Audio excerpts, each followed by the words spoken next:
Have you ever built a life so strong, only to watch it collapse in a single night? That's exactly what happened to Karina Vale, the woman the world once called the Iron Lady. One stormy night, her empire crumbled, her fiancé vanished, and her name was dragged through the mud. Lost, broken, and drenched in rain, she stepped out of her car and into a small mechanic's shop at the edge of town, her last refuge. There, trembling and soaked to the bone, she whispered to a stranger, "Please don't leave me. I can't stay alone." And that stranger, Nolan Reed, a quiet single father with hands rough from work and a heart still mending, took compassion in her eyes and offered her what she'd forgotten existed: kindness. That night didn't just change her life, but it began to save it. If this story already has your heart, don't forget to subscribe.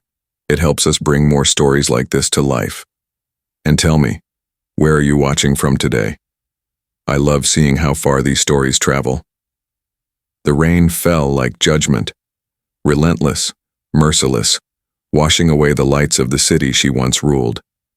Karina stood before the floor-to-ceiling glass of her corner office, the skyline blurred behind a curtain of storm.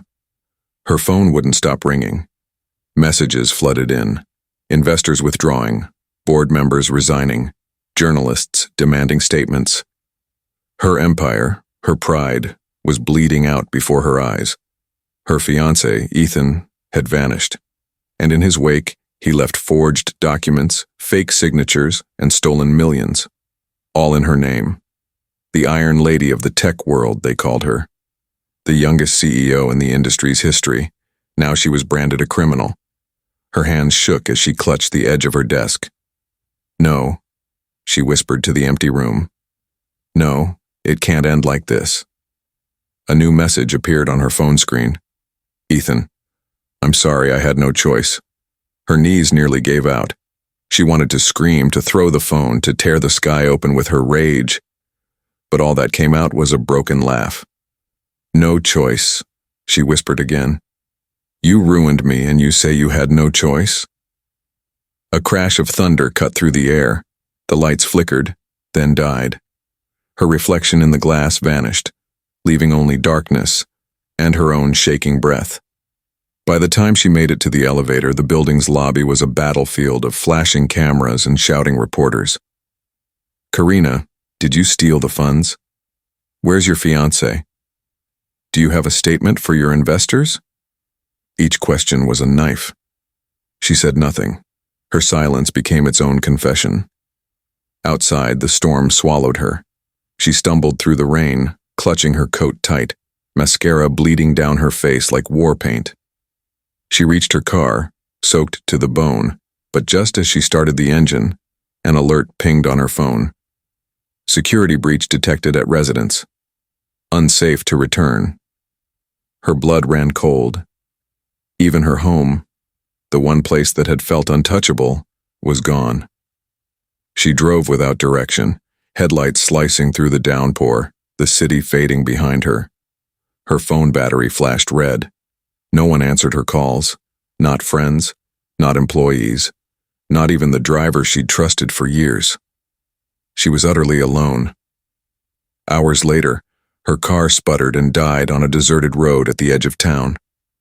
The rain had eased into a mist, the kind that soaked quietly, the kind that didn't stop. Ahead, a faint light glowed through the fog, a mechanic's shop with a flickering sign that read, "Reed Auto Repair." She pushed open the door, trembling. "Hello?" The place smelled of oil, metal, and faint warmth. Tools lay scattered on the workbench, a single bulb humming overhead. A man's voice came from the shadows. "Shop's closed." She froze. "Please, my car broke down. I didn't know where else to go." He stepped into the light. Tall, broad-shouldered, hands rough from work. His shirt was rolled at the sleeves, dark hair tousled. His eyes held that weary steadiness of someone who'd known loss and kept walking anyway. He sighed softly. "Phone's on the counter, you can use it." "Thank you."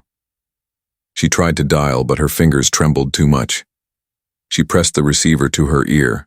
No dial tone. Her breath hitched, panic rising like water in her chest. I can't do this, she whispered. Behind him, a small voice stirred. Daddy? Karina turned. A little girl lay curled on a couch, half covered by a blanket. Her curls spilled across her pillow like ink, her tiny hand clutching a stuffed bear. Nolan's voice softened instantly. It's okay, sweetheart. Go back to sleep. Karina's heart cracked at the sound. She had faced boardrooms, broken deals, the glare of the press. But this simple tenderness, this gentle care, was something she'd forgotten the world still had. Your daughter? She asked, her voice fragile. He nodded. Her name's Lily. The child murmured something and rolled over, the bear tucked under her chin.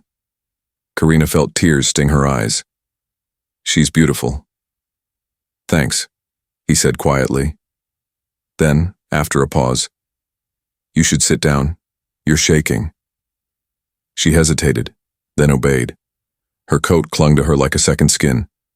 She buried her face in her hands. They're saying I'm a criminal, she whispered. That I stole everything I built. But I didn't. I swear I didn't. He didn't answer immediately. The silence wasn't cruel. It was grounding. Outside, the rain whispered against the tin roof, steady and slow. Finally, he said, You look like you haven't eaten. Karina let out a breathless laugh that turned into a sob. I can't even remember the last time I did. He grabbed a clean towel from the counter and handed it to her. Here, dry off. The warmth of his simple kindness hurt more than all the cruelty she'd faced. She pressed the towel to her face, inhaling the faint scent of soap and engine grease. Why are you being kind to me? She whispered. Because you look like someone who hasn't been shown any lately, he said. Her throat tightened.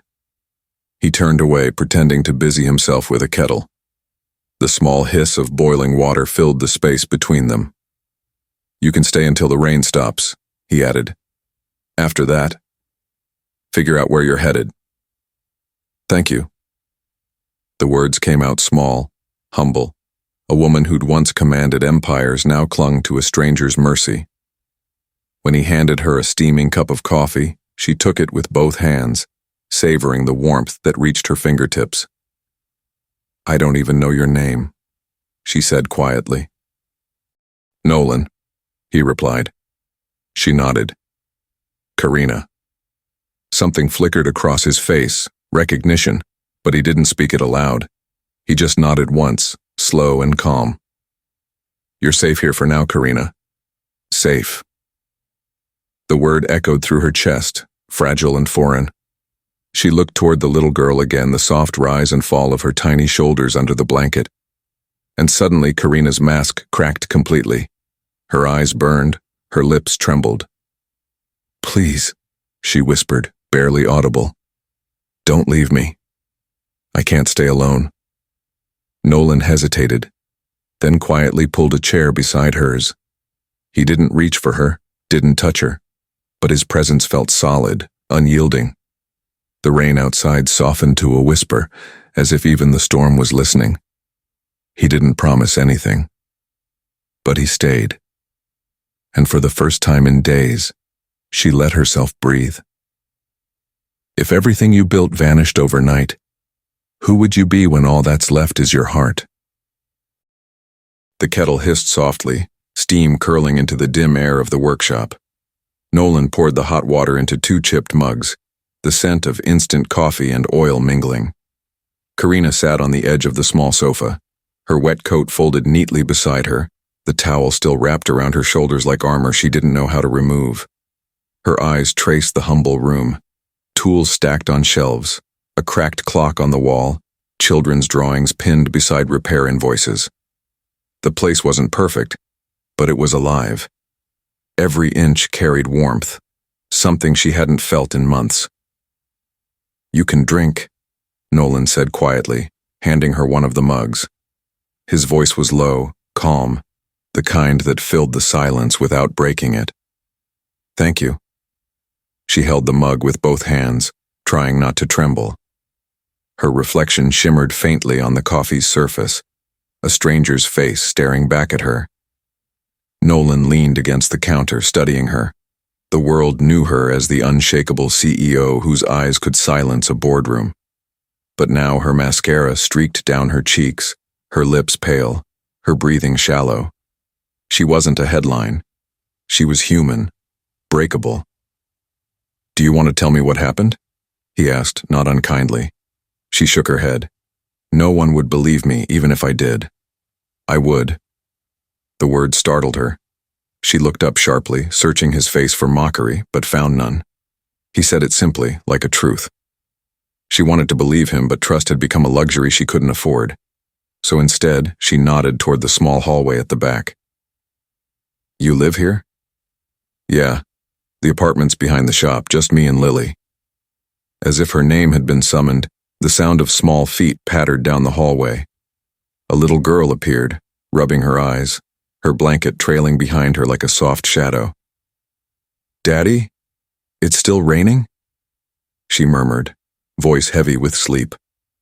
Nolan crouched, brushing her curls from her face. "Still raining, sweetheart. Go back to bed." But Lily's gaze drifted past him and landed on Karina, the stranger with red-rimmed eyes and a trembling smile. The child tilted her head, curiosity blooming where fear might have lived. "Are you crying?" Lily asked softly. Karina froze, throat tightening.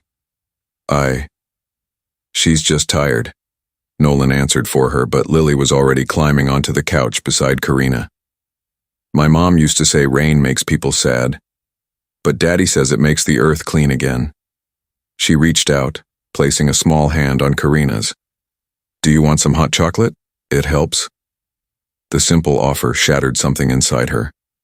A crack through the cold walls she had built for years. She tried to speak, but her voice wavered. "You're very kind, Lily." Lily beamed, already hurrying toward the kitchen. "I can make it myself. Daddy taught me." Karina turned to Nolan, tears pricking her eyes. "You're raising her alone?" He nodded once. "It's been 3 years." The quiet that followed was heavy but not empty. It pulsed with something real: loss, endurance, the unspoken bond of two people who knew what it meant to keep going when life stopped making sense. Lily returned, holding a small mug with both hands, cocoa spilling over the rim. "It's hot," she warned solemnly. "But it's magic. Makes your heart stop hurting." Karina took it gently. "Magic, huh?" The girl nodded, grinning. "Only if you drink it slow." The first sip burned her tongue, but warmth spread through her chest, unexpected and deep.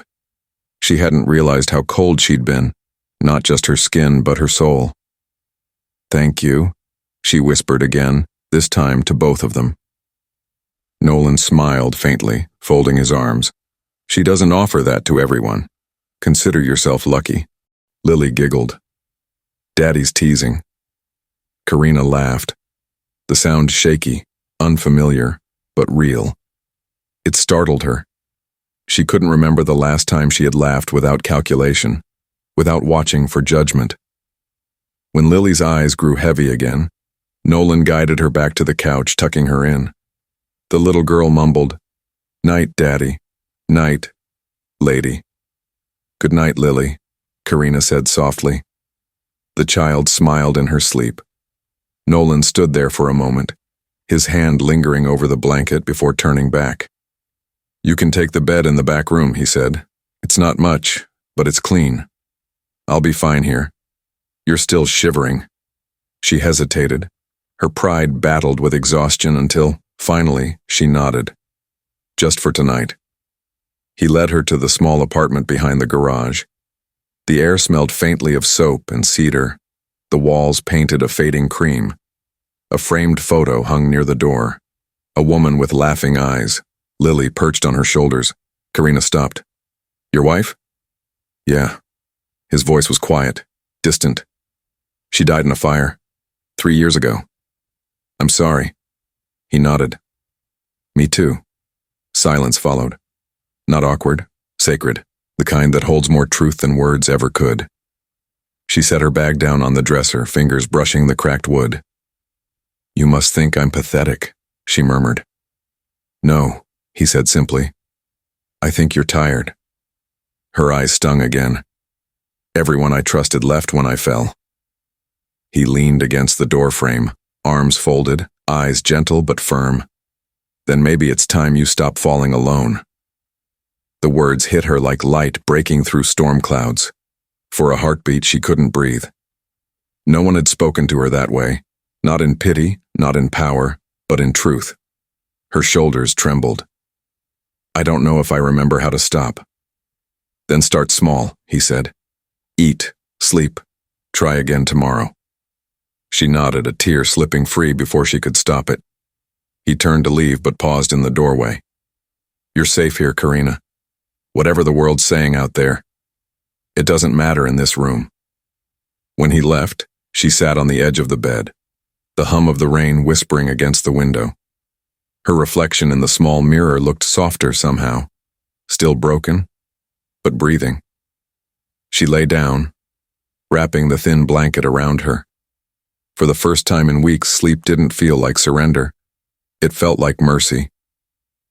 In the next room, she could hear Nolan's low voice reading something to Lily, the child's giggles muffled under the rhythm of his words. Karina smiled faintly in the dark. Somewhere deep inside her, something fragile began to heal, the quiet beginning of hope. If a stranger offered you kindness when your world fell apart, would you trust it enough to begin again? The morning light crept softly through the thin curtains of Nolan's apartment, golden rays dusting the worn wooden floor. The air smelled faintly of coffee and rain, that fragile stillness after a storm. Karina sat at the kitchen table, one hand cupped around a steaming mug, the other tracing the edge of the photo lying before her. It was a family picture. Nolan, younger, hair a little longer, smiling, really smiling, with a woman beside him, whose eyes seemed to shine even in the faded print. Between them sat a small child, barely a toddler, her curls unmistakably Lily's. Karina's throat tightened. She had seen the frame before but never dared to ask. Now, in the quiet of morning, the truth breathed in every inch of this home. In the laughter frozen inside a photograph, in the lingering presence of someone loved and lost. She heard footsteps behind her. Nolan appeared, drying his hands on a dish towel, his expression unreadable.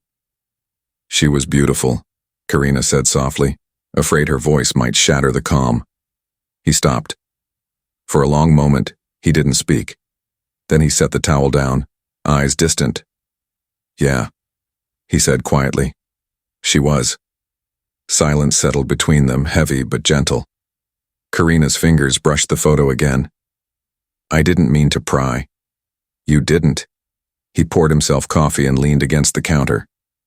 "Lily likes keeping her mother's pictures up, says it keeps the house from feeling lonely." Karina looked at the photo again, her chest aching with something she couldn't name. "What happened to her?" He didn't answer right away. His knuckles tightened around the coffee mug. "A fire," he said at last, voice rough around the edges. "There was a car crash near the old highway. She was driving home, saw it happen, stopped to help." Karina looked up, heart thudding. "She got the driver out," he continued. "But the car exploded right after. I was a few minutes away, heard the call on the radio. By the time I got there, it was already over." The room blurred for Karina. The strength in his voice, the quiet endurance carved something deep into her. She wanted to say she was sorry again, but it felt useless, like an echo too small for the size of his pain. "I blamed myself for years," he said. "I fixed things for a living. Engines, brakes, machines, but I couldn't fix that." She swallowed, her voice trembling. "And yet, you still help people." His eyes lifted to hers, steady, unguarded. "That's how I survive." Her gaze fell. "I wish I had that kind of strength." "You do." She almost laughed. "I don't. Everything I've ever built fell apart. My company, my name, even my faith in people. He studied her quietly, his voice dropping. That's because you're still trying to prove you're fine. You can't rebuild if you're still pretending you're not broken. The words hit her like thunder, truth reverberating in her chest. She blinked rapidly, the burn behind her eyes impossible to hide. You sound like someone who's had to rebuild too. He gave a faint smile. Maybe that's why I recognize it. Before she could respond, her phone buzzed on the table, the sound sharp, invasive. She froze, staring at the glowing screen. The name flashing there turned her stomach to ice. Ethan. The world seemed to tilt. Her breath quickened as she opened the message. You think you can hide forever? You expose me, I'll bury you for good. Everyone still believes you're the thief. Don't test me. Karina's grip on the phone trembled. The edges of her vision blurred. Nolan noticed immediately. What is it? She turned the screen toward him, her hands shaking. He read the message, jaw tightening, a shadow crossing his face. He's threatening you. Her voice came out brittle. He wants to scare me into silence, and it's working. He set his mug down hard enough that the coffee sloshed over the rim. You need to go to the police. They won't listen, she snapped. They already think I'm guilty, the whole city does. Then let me help. You don't even know me. I know enough. She laughed bitterly, the sound cracking. You think you're helping a lost soul? I'm not some wounded stray you can fix, Nolan. He didn't flinch. Good. Because I'm not trying to fix you. I'm trying to keep you alive. The words stole her breath. No one had said that, not even her so-called friends, not the people who'd sworn loyalty before they vanished. Her knees gave a little, and she sank back into the chair, face buried in her hands. I don't know how to fight this, she whispered. Everywhere I turn, there's another lie, another betrayal. He took everything from me. Nolan knelt in front of her, his voice low, steady. Then we start small. We find proof. We make them listen. Karina shook her head, her tears falling freely now. You don't understand, he's dangerous. If he finds out where I am, he won't. How can you be so sure? His jaw clenched. Because I've already lost one person I couldn't protect. I won't lose another. The air between them stilled, fragile, electric. Karina looked at him, really looked. The grief in his eyes was not just pain, it was promise. You shouldn't care this much, she whispered. Maybe not, he said. But I do. She wanted to argue, but the words caught in her throat. Instead, she whispered, Why? He hesitated, then said softly, Because I know what it's like to live in the ruins of something you loved. The silence that followed wasn't empty. It was alive, pulsing with shared wounds and unspoken understanding. Outside, the rain began again, soft against the windows, a reminder that even storms return, but so does dawn. Nolan rose and turned to the counter, pulling open an old drawer. You said he forged documents, he said. Show me what you have. Karina blinked. You believe me? He met her eyes. I told you. I would. Her breath hitched. For the first time since it all began, someone wasn't asking her to prove she was innocent. Someone was just seeing her. She reached into her coat, pulling out a flash drive wrapped in tissue. This is all I have left. He nodded. Then that's where we start. As he slid the drive into his old laptop, the room filled with the faint hum of machinery, small, human, real. Karina sat beside him, hands trembling, but something inside her shifted. For the first time in months, she wasn't falling alone. The days that followed blurred into something gentle, something Karina hadn't felt in years. The city, with its chaos and noise, had become a faraway dream.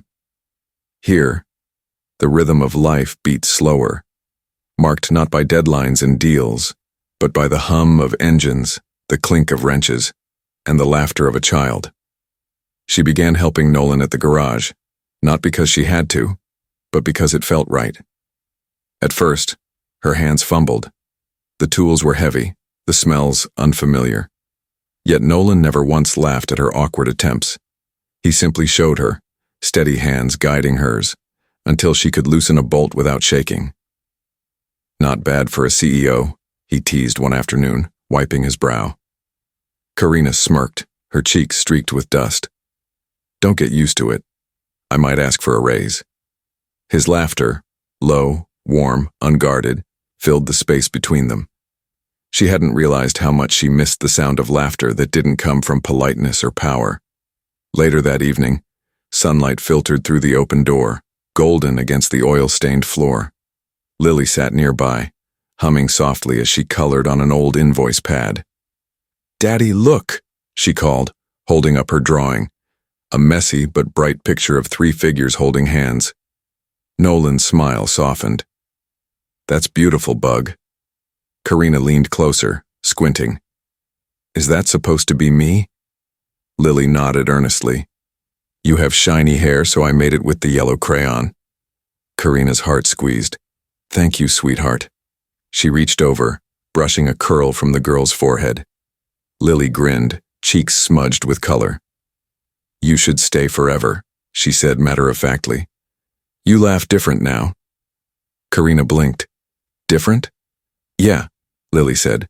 "Before, it sounded like it hurt." The words pierced deep. Karina turned away, her throat tightening. Nolan noticed, eyes soft with something unspoken. That night, Karina stayed for dinner. The meal was simple: scrambled eggs, burnt toast, and laughter that spilled over like sunlight through cracked blinds.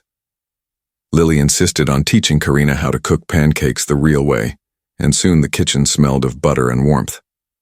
"Not too much milk," Lily instructed, wagging a finger like a tiny chef. "Or they get sleepy." Karina laughed. "Sleepy pancakes. Got it." When she tried flipping one, it landed half-folded on the edge of the pan. She froze, horrified. "5-second rule," Nolan said, rescuing it with a spatula. Lily giggled uncontrollably. "She's worse than Daddy." Karina couldn't stop laughing either, the kind of laughter that shakes the ribs loose and fills the room like music. By the time they sat down to eat, the pancakes were uneven, some burnt, some half raw. But to Karina, it was a feast. She'd dined with world leaders, toasted champagne under crystal chandeliers, but never had food tasted like this. After dinner, she lingered as Nolan fixed the heel of her broken shoe. She watched him work, his hands rough, precise, every movement patient. He dabbed glue carefully, pressing the leather back together. "You could have thrown them away," he said without looking up, "but you didn't." "They were my favorite," she murmured. "They carried me through the best years of my career. I thought maybe, if I fixed them, I could fix the rest too." He looked up then, meeting her eyes. "You can't fix everything," he said quietly. "But some things, you rebuild one piece at a time." Something inside her shifted. She didn't look away. The evening faded into quiet. Lily had fallen asleep on the couch, her small form bundled in a blanket. Karina stood by the window, the scent of rain drifting through the open pane. The lights from the street cast soft reflections on the glass, and in them she barely recognized herself. A woman softer around the edges, no longer held together by steel and ambition, but by something more human. Nolan joined her, leaning against the frame. "You've been quieter tonight," he said. She smiled faintly. I forgot what quiet even sounded like. They stood there for a moment, the silence comfortable. Then she turned, rubbing her palms together. The faint trace of grease lingered beneath her nails. She stared at it as though seeing something sacred. "I used to think I needed a kingdom to feel safe," she said, her voice breaking softly. "But it's this small world that feels like home." Nolan's expression gentled, the corners of his lips curving in a quiet, understanding smile. "Maybe you just needed the right people in it." Her eyes shimmered. "Maybe I did." Behind them, Lily stirred in her sleep, mumbling a dream about stars and pancakes. Karina's gaze lingered on the child, her heart aching in a way that wasn't pain but something deeper, belonging. Nolan set the repaired shoes beside her. "They're not perfect," he said. "They don't need to be." He chuckled, scratching the back of his neck. "You're adapting faster than I expected." Karina smiled, a real smile this time. "Maybe I was always meant to." Outside, the rain had stopped. The moon hung pale and full, reflecting off the slick pavement. A wind stirred through the open door, carrying the faint scent of lavender and oil. For once, Karina didn't feel like she was running. She felt still. As Nolan dimmed the lights and carried Lily to her room, Karina lingered in the doorway, watching the way he tucked his daughter in with such quiet care. His gentleness didn't weaken him. It defined him. And in that moment, Karina realized something that made her chest tighten. Nolan wasn't just fixing engines or shoes. He was fixing people, he was fixing her. When he returned, their eyes met. Two souls bruised by life but drawn together by the strange gravity of healing. "Thank you," she whispered. "For what?" "For letting me stay." He shrugged. "It's easy to keep someone around who brings laughter back into the house." Her lips parted, but no words came, only a small, trembling smile. As she turned to leave for the guest room, he spoke quietly, almost to himself. "You can stay as long as you need." She paused in the doorway. "What if I don't know how long that is?" "Then we'll figure it out together." Karina's breath caught. She nodded, the tears she'd held back all night finally falling, softly, silently. Later, as she lay in bed, she could hear the faint hum of the garage next door, the rhythm of Nolan's life still moving, still steady. Somewhere in that hum, her own heartbeat began to find its rhythm again. The morning broke cold and gray. A soft drizzle veiled the garage windows, turning the world outside into a blur of motion and light. Karina stood near the workbench, wiping her hands on a rag, a faint smile still lingering from the night before, when Lily had made them all wear paper crowns at dinner. For once, the silence between hammer strikes and laughter had felt like peace. But peace never lasts. The first sign came with the faint hum of engines in the distance. Too many, too loud for a quiet street. Nolan looked up from the car hood, frowning. "You expecting anyone?" Karina shook her head slowly. "No." Then the voices came. Shouts, hurried footsteps, the unmistakable flash of cameras slicing through the mist. "Over there! That's her! Vailtech's runaway queen!" Karina's stomach dropped. She stumbled back, her pulse quickening as the garage doors filled with silhouettes, microphones, flashing lenses, questions fired like bullets. "Karina Vale, is it true you're hiding with your secret lover? Did you steal the money yourself and frame your fiancé? Is this your accomplice?" Nolan moved before she could. He stepped in front of her, his broad frame blocking their line of sight. "You need to leave," he growled, his voice cold steel. "Now." One reporter sneered, camera snapping pictures like gunfire. "What are you, her new boyfriend? The poor mechanic who thinks he can save the princess?" The words hit harder than they should have. Karina saw Nolan's jaw tighten, his fists curl at his sides. Lily's frightened voice echoed from inside. "Daddy? What's happening?" He turned, panic flashing for just a moment. "It's okay, sweetheart, stay inside." But Karina knew it wasn't okay. She could already feel the story forming out there, the scandalous headlines, the hungry eyes. Her breath came shallow, her hands trembling. She stepped closer to Nolan, voice breaking. "They'll ruin you if you stand with me. You have a life here, a child." "I don't care," he said, his voice low but trembling with conviction. "You don't face this alone." But she did care. Too much. That night, after the reporters were forced back by rain and exhaustion, the quiet felt heavier than before. Lily slept clutching her stuffed bear, unaware of the storm brewing beyond the walls. Nolan sat by the window watching the news play out on a small TV. Her face, Karina's face, flashed across the screen beside his own. The fallen CEO and her secret mechanic lover. The anchor's voice was cruelly calm. Sources say Nolan Reed, a widowed father, has been sheltering the disgraced CEO at his residence. Public opinion continues to turn. Karina turned away, her throat aching. "It's my fault," she whispered. "No, it's theirs," he said sharply.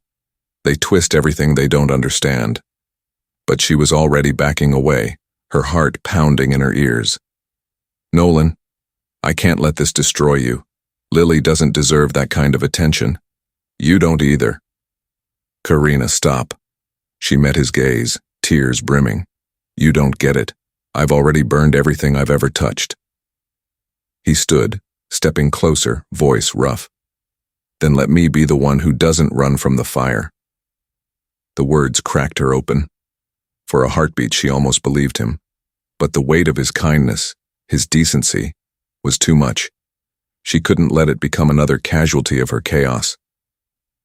That night, while he fixed a leaky pipe in the back room, she sat at the kitchen table, pen trembling in her hand.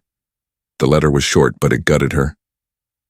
"Thank you for showing me what kindness feels like, for letting me laugh again, for reminding me I'm still human. But I can't stay. I won't let your world burn because of mine. Kay." She folded it neatly, placing it beside his mug.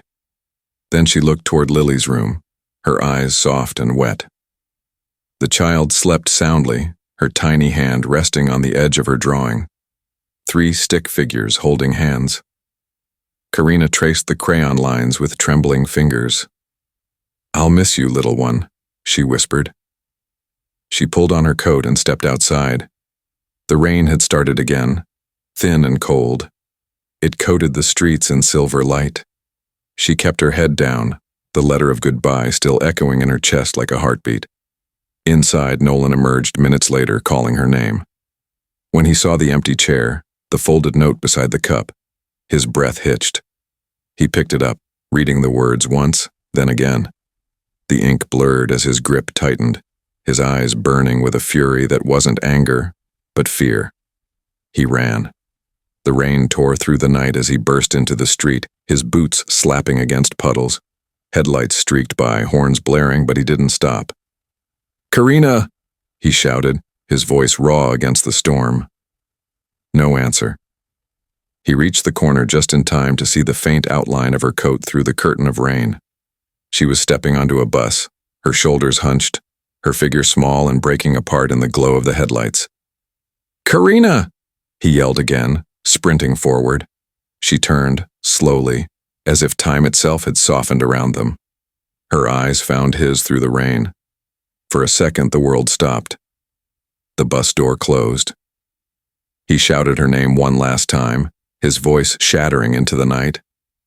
But the bus pulled away, red taillights fading into the darkness. Nolan stood there in the downpour, chest heaving, soaked to the bone. The letter still crumpled in his fist. He wanted to chase her, to find her, to drag her back to safety.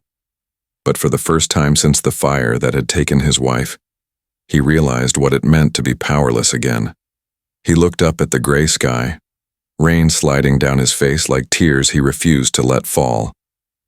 "She's running from the only place she was safe," he murmured. "Just like I once did." Inside the bus, Karina sat by the window, watching the world blur past. Her reflection stared back at her, tired, fragile, drenched in guilt. She pressed her palm to the cold glass, whispering, "I'm sorry." The storm swallowed her words whole. The bus groaned to a halt at the next station, its doors hissing open to the storm outside. Rain slanted across the street in wild sheets, wind howling like a wounded thing. Karina stood near the back, clutching her soaked coat around her trembling body. Her reflection in the window blurred into nothing, just shadows and streetlights. The city had swallowed her once. She couldn't let it devour Nolan and Lily too. Her hands ached as she gripped the seat rail. "Keep walking," she told herself. "Don't look back." But she did. Through the storm-streaked window, she saw a figure running, tall, broad, relentless against the rain. Her breath caught. Nolan. He sprinted through the downpour, headlights flashing across his soaked frame. His voice tore through the storm, raw and desperate. "Karina!" She froze. Every wall she'd built cracked under the sound of her name. The driver shouted something about closing doors, but she couldn't move. Then the doors hissed again, and before she could think, a hand gripped the rail beside her. Strong, trembling, real. Nolan stood there, drenched to the bone, chest heaving, water dripping from his hair. His eyes blazed, not with anger, but with heartbreak. "You think I care about my reputation?" His voice cracked through the roar of the rain. "You're the first person who made me feel alive again." She stared at him, wide-eyed, shaking. "You shouldn't be here." He cut her off, stepping closer. "You shouldn't have left." Her heart pounded, torn between guilt and relief. "You don't understand, Nolan. They'll drag you down with me. You have a daughter, a business. And what good are they if I have to live them without you?" His voice trembled, breaking on the edges of grief. "I lost one life in a fire I couldn't stop. I'm not losing another to fear." Tears welled in her eyes, blurring his face into streaks of light. "I'm not your responsibility." He took another step, thunder booming behind him. "You're not. But you are my choice." The words hit her harder than any headline ever had. She wanted to believe them, wanted to believe him, but the fear wouldn't loosen its grip. "You don't know what it's like," she whispered, "to be left behind, to be blamed for everything, to have everyone walk away when you need them most." His jaw clenched, his gaze darkening with something she'd never seen before, pain that mirrored her own. "Don't I?" His voice dropped to a whisper, almost drowned by the rain. "I know exactly what that's like." She blinked, confused. "What do you mean?" He looked away, swallowing hard. "I told you how my wife died in that fire, but what I didn't tell you, what I've never told anyone, is that she wasn't supposed to be there." Karina's heart stilled. "She came looking for me," he said, voice trembling. "We'd fought that night. I told her I needed space, stormed out. She followed me when she saw the flames down the road." His eyes lifted, haunted. "She ran in before I could stop her. She saved a stranger, and I couldn't save her." The rain hammered around them. The world seemed to stop breathing. Nolan's voice broke, ragged and raw. "I blamed myself for years. Told myself if I'd just stayed, if I hadn't walked away, she'd still be alive. That guilt nearly killed me." Karina stepped closer, her tears lost in the rain. "Nolan," he met her gaze, desperate and fierce. "And then you showed up, running from the same fire, carrying the same guilt. You think I don't see it? You think I don't know what it's like to keep punishing yourself because it feels easier than being forgiven?" Her breath hitched. The storm outside seemed to echo the chaos inside her chest.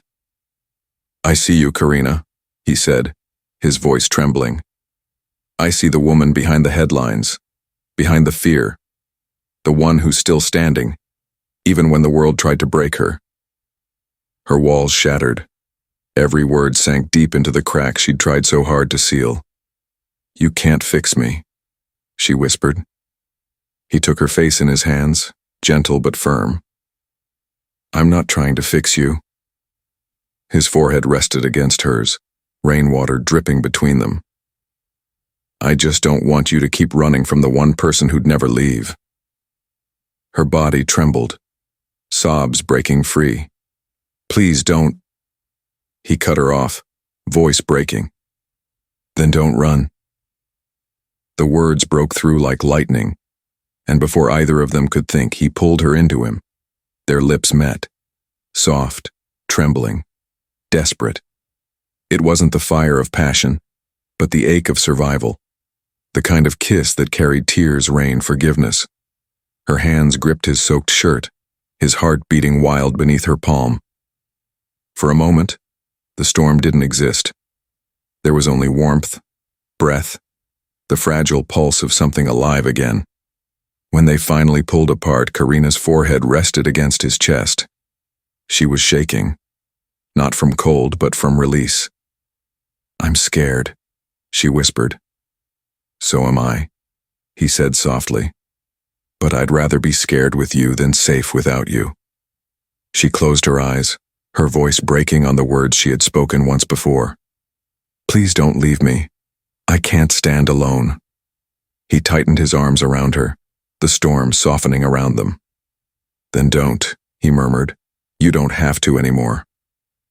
Lightning flashed across the street as they stood there, two souls drenched, shivering, but no longer running. Behind them, the bus driver cleared his throat awkwardly. "You getting on or staying?"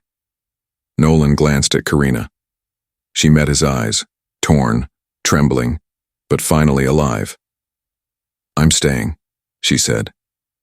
They stepped off the bus together, the rain washing away what was left of the old life she'd been running from. He slipped his jacket around her shoulders, his hand brushing her cheek. "Let's go home," he whispered. And for the first time in forever, the word home didn't mean a place. It meant a person. The morning sky over the city gleamed steel gray, tall glass towers slicing through the mist like quiet sentinels. Karina Vale hadn't been here in months, yet the sight still tightened something inside her. Every headline, every whisper, every betrayal had started right here. In this building, the place that had once felt like her throne, and her cage. She stood outside Vale Tech's headquarters, wind lifting strands of her hair. Her reflection on the glass door looked older now. Not from time, but from truth. Behind her, Nolan placed a gentle hand on her shoulder. "You don't have to prove anything to them." She glanced at him, her lips curving faintly. "I'm not doing this for them." Beside him, little Lily clutched a stuffed bear, eyes wide. "Are you scared?" she asked softly. Karina knelt, brushing a thumb across the child's cheek. "A little," she admitted. "But sometimes being brave means walking back into the fire, not to burn but to show it can't hurt you anymore." The elevator ride was silent. Each floor dinged like a heartbeat. When the doors opened, the boardroom was already full, the press, the investors, the vultures. Cameras blinked like eyes waiting to witness either a resurrection or another fall. At the head of the table sat Adrian Cross, her ex-fiancé, her betrayer. He still wore that perfect smile, the kind that once fooled the world. "Well, if it isn't the prodigal CEO," he said, leaning back in his chair. "Come to beg for mercy, Karina?" She met his gaze evenly. "No. I came to return your lies to you." The murmur that rippled through the room was sharp, electric. Nolan and Lily sat quietly in the back, watching, unseen pillars of strength. Karina's heels clicked against the marble floor as she approached the center. She placed a small drive on the table, the faint sound of metal against glass echoing louder than any accusation. "This," she said, voice steady, "contains every transaction you forged in my name. Every false report you leaked to frame me. Every deal you made while smiling in my face." Adrian's smirk faltered. "You can't prove any of that." "Oh, but I already have." She gestured toward the screen behind her. It flickered to life, revealing documents, audio clips, and signed approvals, all bearing his signature. The board gasped, a symphony of disbelief and betrayal. "Do you know what broke me?" she said softly, eyes scanning the crowd. "It wasn't losing my company. It was believing I had to become someone else to deserve it. I let ambition replace humanity. I let fear silence truth." She looked straight at Adrian, voice trembling but powerful. "You called me weak for breaking. But breaking," she said, her tone deepening with conviction, "is how light gets in." The room fell into stunned silence. A security officer stepped forward. "Adrian Cross, you're under investigation for fraud, obstruction, and corporate sabotage." The click of handcuffs echoed through the boardroom like thunder. Adrian's eyes widened, rage and disbelief mixing as he was led away. "You think this makes you free, Karina? You'll never outrun your past." She smiled, small, sad, but unbroken. "I'm not running. I'm rebuilding." As he was dragged out, Karina exhaled slowly, her entire body trembling with release. The air in the room shifted. Even those who had once doubted her watched with quiet awe. An elderly board member stood, voice hesitant. "Ms. Vale, does this mean you're ready to return as CEO?" For a moment, the old instinct stirred, the hunger for control, redemption through title. But it passed like a shadow. She turned toward the window, where the skyline glowed faintly gold. "No," she said, her voice steady. "I built this place from ambition, not purpose. And ambition without heart ruins everything it touches." She looked back, her eyes shining. "The company will live, but I'm done surviving in places that don't let me breathe." The words landed like quiet thunder. Then she gathered her papers, nodded politely, and walked out, every step measured, deliberate, victorious. Outside, the wind met her face like an old friend. The city no longer looked hostile. It looked alive. Nolan was waiting by the entrance, leaning against his truck, rain still clinging to his shoulders. Lily waved the moment she saw her. "Did you win?" Karina smiled, crouching to meet her eyes. "I didn't need to win, sweetheart. I just needed to stop losing myself." Nolan's gaze softened. "You did more than that." He opened the passenger door for her, the quiet gesture saying what words didn't need to. As she climbed in, she glanced once more at the building. Glass, steel, and ghosts behind every window. And for the first time, she felt no fear, no longing, no hate. Just peace. As they drove away, the city lights blurred into streaks of gold and silver. Lily hummed softly in the back seat, and Nolan reached across, his hand brushing hers. "You look lighter," he murmured. "I am," she whispered. "Because for the first time, I'm not defined by what I lost. I'm defined by what I've chosen." He smiled. "And what's that?" She looked out the window, eyes reflecting the city she had finally conquered by walking away. "Freedom." The rain began to fall again, soft and steady, but it didn't sound like sorrow anymore. It sounded like renewal. The city breathed differently that spring. The air was gentler, the wind warmer, and for the first time in years, Karina Vale didn't wake to the weight of survival pressing against her chest. 3 months had passed since she'd walked out of the glass tower she once ruled. In that time, she hadn't once looked back. Not out of bitterness, but because life, for the first time, was ahead of her. The morning sun spilled gold across the wide windows of the newly renovated building on the corner of Maple and Fifth. Inside, laughter echoed where silence used to reign. Paint fumes mingled with the scent of fresh coffee. The sign over the entrance read, in simple, steady letters, "The Vale Foundation, for those beginning again." It was her heartbeat in stone and light, her redemption made tangible. Nolan leaned against the doorway, sleeves rolled up, dust still streaking his forearms. "You know," he said, voice warm and teasing. "For someone who swore she'd never touch another company, you've built something pretty incredible." Karina turned, a faint smile touching her lips as she brushed paint off her hands. "This isn't a company," she said softly. "It's a home. For people who forgot what that word feels like." He studied her for a long moment, the woman who had once walked into his garage with trembling hands and eyes that had forgotten what hope looked like. Now she stood tall, light glinting off the bracelet on her wrist, shoulders unburdened. Behind them, Maya, one of the first women the Vale Foundation had helped, climbed down from a ladder. Her mural stretched across the far wall, a swirl of color and light depicting hands lifting each other from shadow into sunrise. She turned, smiling shyly. "It's done. What do you think?" Karina stepped closer, tracing the painted hands. "It's beautiful," she whispered. "You've painted what I couldn't find the words for." Maya's eyes shimmered. "You gave me a place to start again. I just painted what it feels like." Karina reached out, squeezing her hand. The foundation had begun with 5 women and 1 mechanic's stubborn belief that broken things could still be mended. Now it was growing, single mothers, survivors, and the quietly lost, all finding a place beneath the roof she once thought would collapse before it rose. Later that afternoon, Nolan was on his knees installing shelving in the main hall, while Lily darted around with paper hearts and glitter, determined to make it sparkle. Karina stood by the window, watching them, her chest tightening with an ache that felt nothing like pain. Lily giggled as she pressed a pink heart against Nolan's back. "Hold still, Daddy." He rolled his eyes, playing along.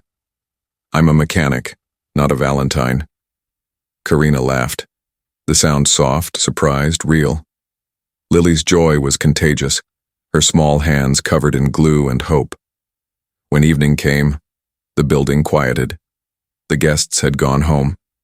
The mural gleamed under the last amber light. Karina sat on the floor beside Nolan, both of them barefoot, backs against the newly painted wall. Lily played a few feet away, humming to herself as she braided bits of string and colored beads. For a while, they said nothing. The silence was peaceful, the kind that speaks more than words. Karina's gaze drifted to Nolan's hands, rough and scarred, resting beside hers. "You know," she said softly, "I used to think strength meant never needing anyone, that if I just kept moving, nothing could hurt me." He glanced at her, brow raised. "And now?" She looked up, meeting his eyes. "Now I think it's the opposite. Maybe real strength is letting someone stay when you finally stop running." Nolan's expression softened. He brushed a lock of hair from her face. "For what it's worth, I'm not going anywhere." Her throat tightened. "I know." Just then, Lily patted over, clutching something small in her hands. "Miss Karina," she said shyly, "I made you something." Karina smiled, crouching down. "You did?" Lily nodded and held out a beaded bracelet, uneven, imperfect, threaded with color and care. The words spelled out, crooked but certain. "Family isn't left, it's found." Karina froze, her breath catching in her chest. She turned the bracelet over in her trembling fingers, reading the words again and again until the letters blurred through her tears. "Oh, sweetheart." Her voice broke. She pulled Lily into her arms, holding her tight. "This is the most beautiful thing anyone's ever given me." Lily giggled against her shoulder. "Now you're part of us for real." When Karina looked up, Nolan was watching them, eyes glistening, smile small and proud. She reached out a hand toward him, and when he joined them, she whispered the words she had once been too afraid to say. "I used to think I stood alone," she said quietly, looking at both of them. "But now I know I was just waiting to stand beside you." Nolan's hand found hers, their fingers interlocking naturally, like 2 puzzle pieces long separated but always meant to fit. "Welcome home," he whispered. Outside, the city lights flickered alive one by one, their glow spilling through the glass walls. The mural behind them caught the light, hands reaching upward, hearts lifting toward dawn. In that golden hour, surrounded by laughter and quiet belonging, Karina finally understood what freedom had cost her, and why it had been worth every loss. Freedom had brought her here, to them, to a life that wasn't perfect, but real. The morning unfolded gently, sunlight spilling over the city like a quiet promise. The rooftop garden of the Vale Foundation glimmered with dew, the faint hum of life rising from every corner. Below, the city pulsed with its usual rhythm, unaware that above it 3 souls were planting something more than flowers. Karina knelt by a row of terracotta pots, dirt smudged across her palms. Her laughter, soft and unguarded, mixed with the rustle of marigold petals. Beside her, Nolan pressed his fingers into the soil, his movements steady and sure. And across from them, Lily crouched on her knees, face scrunched in concentration as she patted dirt over a seedling that tilted shyly toward the light. "Like this, Miss Karina?" Lily asked, brow furrowed. Karina smiled, brushing a strand of hair behind her ear. "Exactly like that. Gentle, but firm. You don't bury it too deep, just enough to make it feel safe." Lily nodded solemnly. "Like when Daddy tucks me in?" Karina's eyes softened. "Yes, just like that." The scent of wet earth filled the air. Somewhere, a wind chime whispered. Above them, sunlight filtered through clouds, turning every marigold petal into a flicker of gold flame. For a long moment, none of them spoke. Nolan adjusted his cap, his rough hand brushing against Karina's as they reached for the same packet of seeds. Neither pulled away. The silence between them wasn't awkward anymore. It was a home of its own. "You know," he said finally, his voice low, "I never thought I'd end up here." She looked up at him. "Here?" He nodded. "Planting flowers on a rooftop with a woman who rebuilt my faith in people, and a daughter who won't stop singing to the marigolds." Lily giggled. "They like it when I do." Karina laughed, the sound light as wind. "Then sing louder, sweetheart. Let them know they're loved. Would you forgive life for breaking you if it gave you back something more beautiful?" The garden shimmered in the late morning light. Rows of blooms stretched across the space. Marigolds, daisies, lavender, all planted by the very people the Vale Foundation had helped.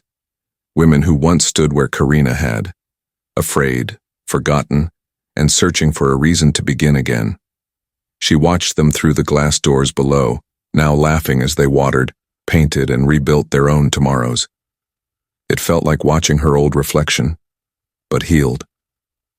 Nolan dusted his hands and leaned back against a planter, studying her face. "You're thinking too much," he murmured. She smiled faintly. "Always. What about this time?" Karina looked toward the horizon. The city stretched out like a second chance. "I used to believe success meant standing tallest. Now, I think it means standing true, even if you shake while doing it." He tilted his head, admiring her quiet strength. "You've come a long way." She looked at him, voice softer. "Not alone." He reached out, brushing a smudge of dirt from her cheek. "No, never alone." Lily, oblivious to the weight of the moment, came running over with her tiny hands cupped. "Look, a butterfly." The delicate creature fluttered between her fingers, wings painted in shades of gold and white. Karina watched it lift into the air, circling once before landing briefly on a marigold. "See?" Lily whispered. "It likes what we made." Karina's throat tightened. Her gaze followed the butterfly as it rose into the sunlight, fragile, fearless, free. She stood slowly, her knees brushing the soil. Her heart ached, not with pain but with gratitude. She turned toward Nolan, her voice trembling with everything she'd once been afraid to say. "Sometimes," she began, "the people who find us in our weakest moments don't save us." She paused, eyes glistening. "They remind us we were never meant to stand alone." Nolan's chest rose with a quiet breath. He didn't speak.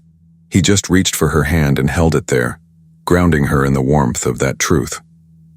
The sunlight caught the tears she didn't bother to hide. They shimmered like small fragments of victory. Karina turned to the small garden they had built together. To the flowers, to Lily's laughter, to the echoes of every woman who'd walked through those doors believing she was too broken to bloom again. She exhaled slowly, voice soft, reflective. "He didn't fix me," she whispered. "He stood beside me until I remembered how to rise." Nolan's arm wrapped gently around her shoulders, his lips brushing her temple. "And you reminded me that some hearts are worth fighting the fire for." The rooftop was quiet except for the hum of wind, the distant rhythm of the city below, and Lily's humming as she arranged stones in the shape of a heart. Karina crouched beside her again. "What are you making now?" A sign, Lily said proudly, pressing the last stone into place.